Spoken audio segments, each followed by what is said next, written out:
Greetings, fellow seeker. By the end of this video, I hope to be able to assist you to get out of the rut you're in and relieve some of the pain you're feeling if you feel that you're stuck and you don't know which direction to go in or where to turn. I'm going to share with you a little bit of information by thinker Charles Handy, who came up with the term second curve.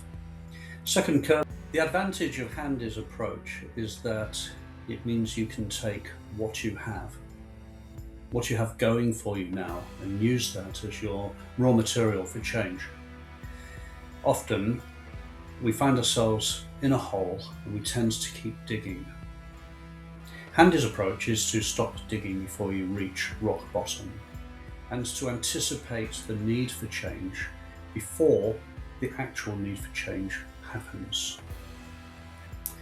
He uses the example of a bar in Ireland, where he's given directions and told, once you can see the bar, you know you've gone too far.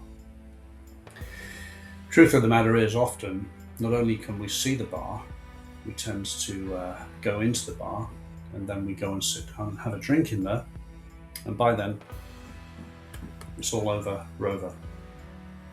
Handy's advice is, instead of pushing your sunk cost fallacies into the nth degree and finding yourself in the bar, unable to leave, turn your vehicle around or change the direction before you reach the end of the road. Handy's second curve thinking is useful as it relates to an observation I had today. We are advised to tap into our own backstory as a means to illustrate who we are and how others might be able to relate to us. But there's a bit of a misleading term, I feel. I think backstory is a little bit of a misleading term because it suggests that we have to go back in time in order to find out what our backstory is. But if you consider that most people in the world don't know who you are at this particular moment. Most of the people out in YouTube have no idea who I am at the moment. So for them, my backstory is this. This effort to reach out right now is now forming part of my backstory. Because your backstory isn't locked in one place in your history. Your backstory is part of your own evolution. So if we integrate the idea that your backstory is now, and then we integrate that with the idea of the second curve thinking approach, we can see that at any given time we are ripe for reinvention. We're ripe for realignment. At any given time, if we don't like the way things are going, we have the power to change the course. And this is a curiously liberating thought, is it not? Have you ever found yourself stuck in a rut? Forced, you believe, by circumstance to make choices and decisions that you have no power over? The truth is, you do have power over those decisions, and you do have autonomy over the options. However, in order to do that, you have to be willing to take responsibility for any actions that you take. If we go back another step, we acknowledge that we have to take responsibility, and we acknowledge that our backstory is happening, even now as we speak. And we acknowledge that we can use the fuel, the power, the experience and the knowledge that we have right now to be able to go forward into our second curve. Suddenly, instead of feeling like a victim of circumstance or somebody who's been painted into a corner against their will, you can start instead to see that your reinvention and the way that you remodel your future is literally down to how you choose to do it.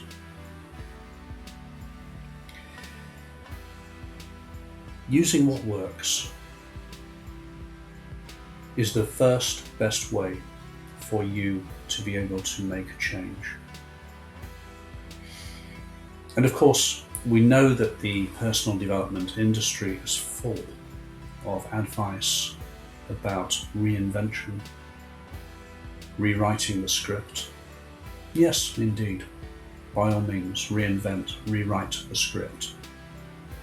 What's wrong with taking the plot and the narrative that you've already established, the experiences you've already had, and focusing them into now, and using all of that knowledge as the way for you to advance into your future with a better sense of clarity and direction than you had before?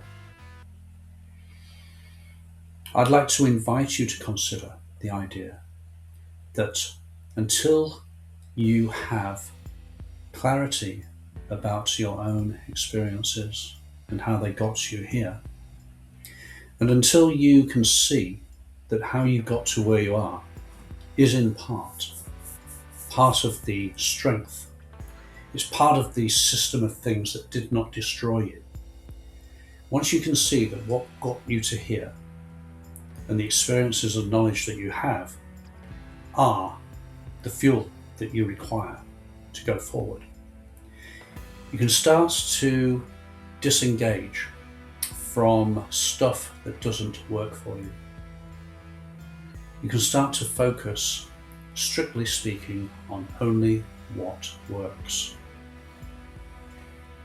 And the reason that this is powerful is because it enables you to cut out so much of the dead wood.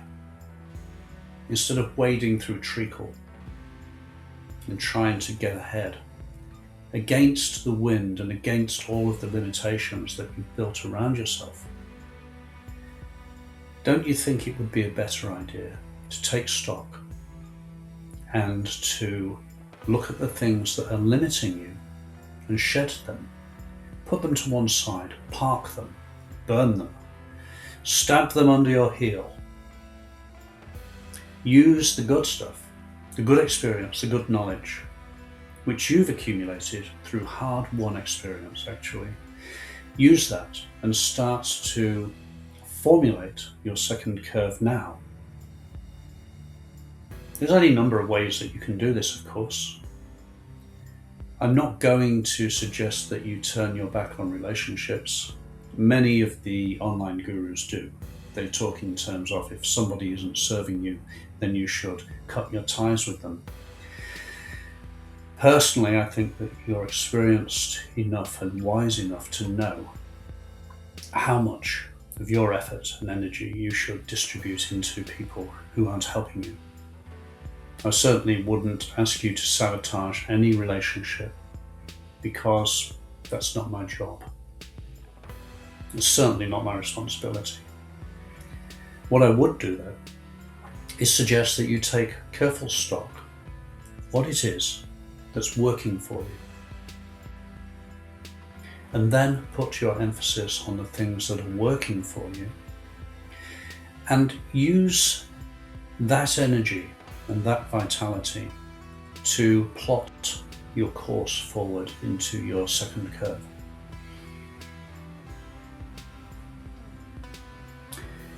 You could describe this as a radical reinvention, or you could, perhaps more realistically, see it as the better version, the second version, the new version of your old self.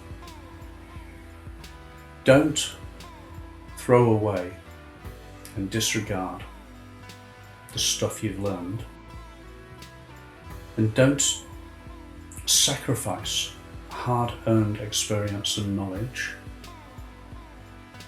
because it doesn't suit your needs right now.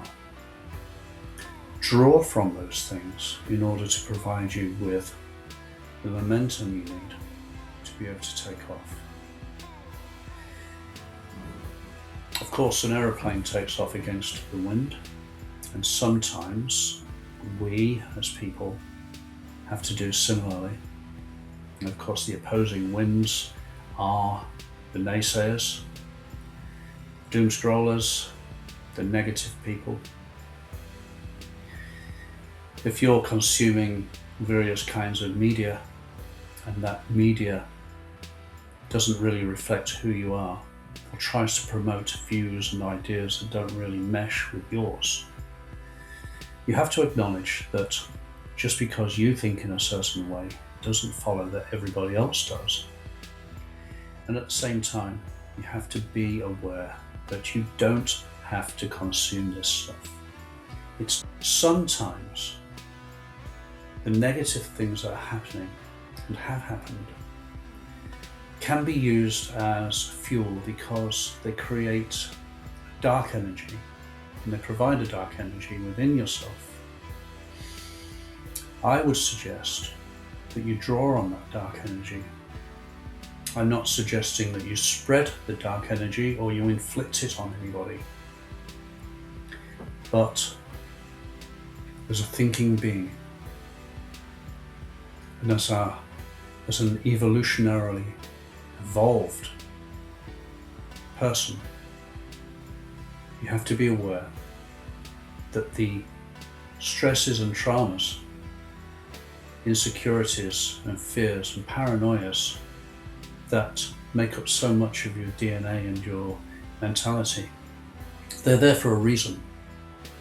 They're there because your distant ancestors had them and therefore survived some catastrophe or some predator or some accident of fate and managed to pass on their package, their DNA to you.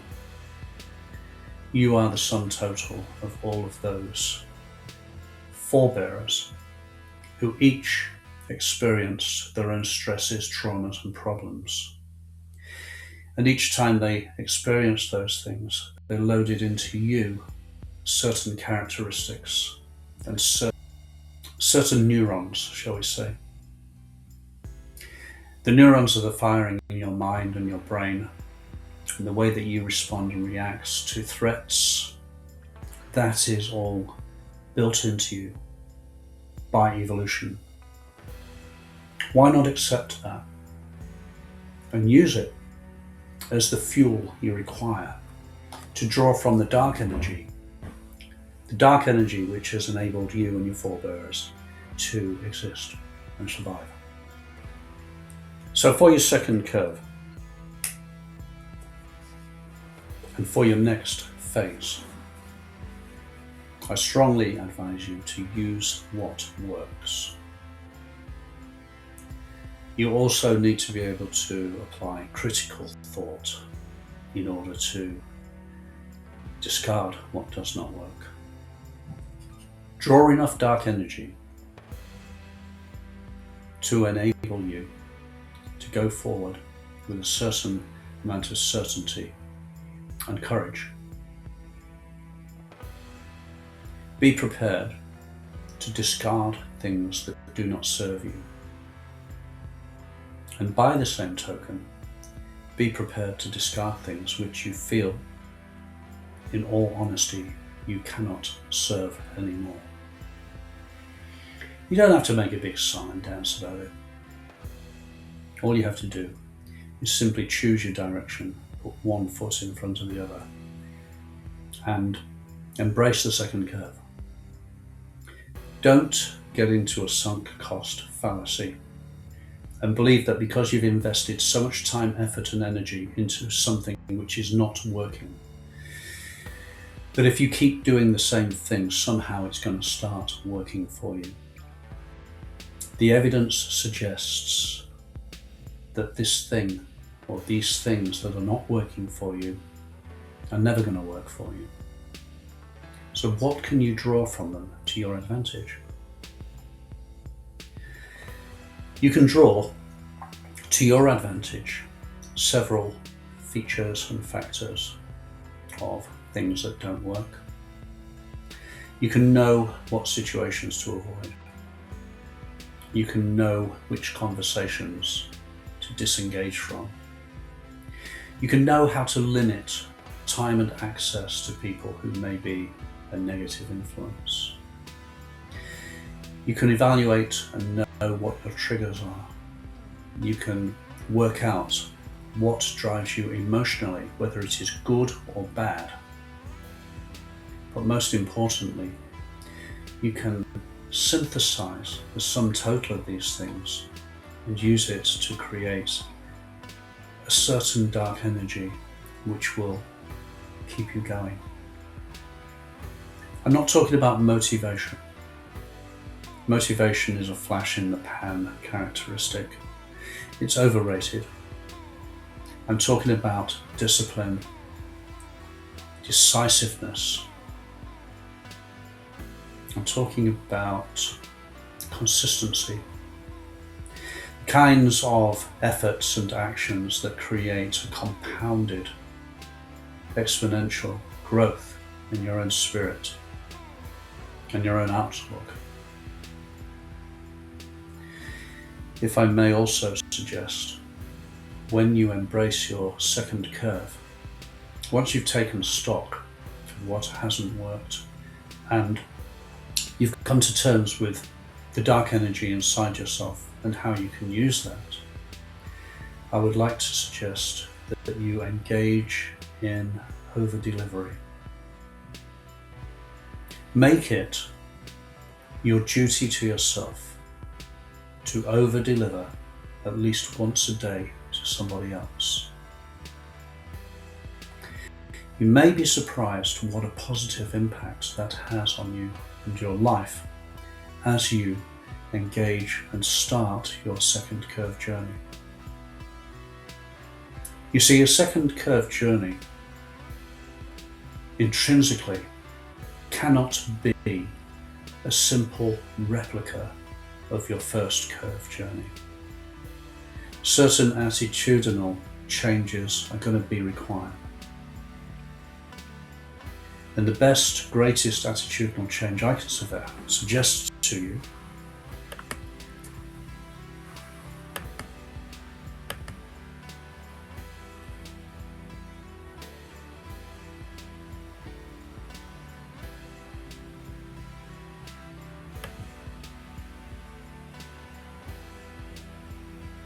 and the best, greatest attitudinal change that I can suggest to you is to make it your role to over-deliver to people.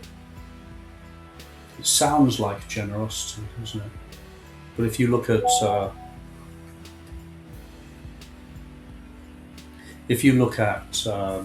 other posts that I've put out, I liken over-delivery to rolling magic dice, which will never provide a loss. They might not provide a big win every roll, but they will never lose for you. And once you get into the habit of over-delivering, as you engage in your second curve adventure, you will find that you feel better about yourself pretty much all the time. You will find that if you pledge yourself to over-delivering, people will respond to you in different ways. You need never be encumbered by other people's negativity, because your dedication to over-delivery will be like the antidote to that. It means that you don't have to be part of a club that would have you as a member, as Groucho Marx referred to. It means that much of the negativity and much of the... Excuse me a second.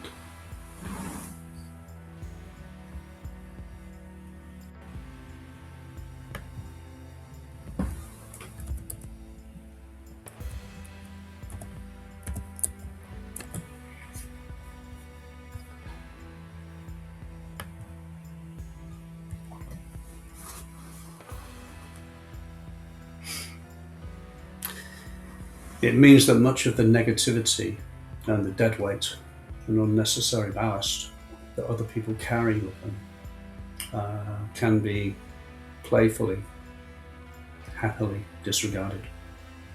It no longer affects your day. It no longer puts a crimp in your style. It's just the burden that other people are carrying, and they're welcome to it. Thank you very much. So let's just recap on some of the points that I've made here. The first point I've made is that if you keep sinking and investing more and more of your time and effort into things which haven't worked for you, you're going to implode. It's going to burn you out, and you're going to end up bitter and twisted. If you take Handy's advice and you engage in a second curve approach, you can take all of the information that you've gathered, the experience and knowledge. You can take all of the experience and knowledge that you've gathered, and you can use it to inform you.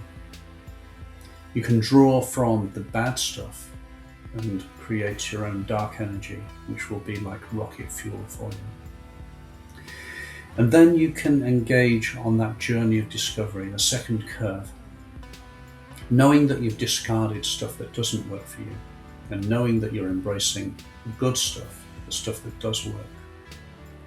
And if you integrate an attitudinal change, because you cannot go onto a second curve simply replicating your first curve behavior, if you integrate a sense of over-delivery into your life, you will find that that will make you a happier camper. You will find that as you integrate your second curve strategy into your life, rather than reinventing yourself or redesigning yourself, what you will be doing is refining and evolving yourself. You can start to patch together. You can start to synthesize the best elements of who you are in order to create and evolve your second version, your version 2, or your better version of yourself. So cut your losses. Stop doing things that don't work for you. Stop enabling other people to hold you back. Stop exposing yourself to those negative influences. Instead, draw a line under what has been. Go forward onto your second curve with an attitude of gratitude, a desire to over-deliver. Elevate yourself as a new refined version. Redesign your life. Do it purposefully. Stop wading through treacle. Your backstory starts today. Your backstory, as far as most people are concerned, is what you do today. Take your dark energy. Take the best and the worst of your backstory to this point and use it to draw a line in the sand. Put your best foot forward. Look forward into your second curve. Cut your losses now. Redesign your future and start to make a positive impact on your own sense of advocacy, a positive impact into your own sense of self-esteem. Start to design a future which works for you. Make your life work. Make it work for you. And that, in a nutshell, is how you can take the stuff that's happened to you. You can integrate Charles Handy's second curve thinking into that, and you can add a pair of magic dice by over-delivering and pledging to yourself to over-deliver a little bit to somebody each day. And as you go forward on that journey, you may be pleasantly surprised how habit forming and how vitalizing, is there such a word, how invigorating it is to be able to step out into your second curve discarding all the bad stuff and embracing some new ideas, some new philosophies, and some new outlooks. If you enjoyed this, please do like and subscribe, and I will catch you in the next episode of the Second Curve playlist, and we will explore some more dynamic, radical ways to evolve our lives. Thank you, and I look forward to seeing you next time, fellow seeker. Oh, whatever you can do or dare to do, begin it now.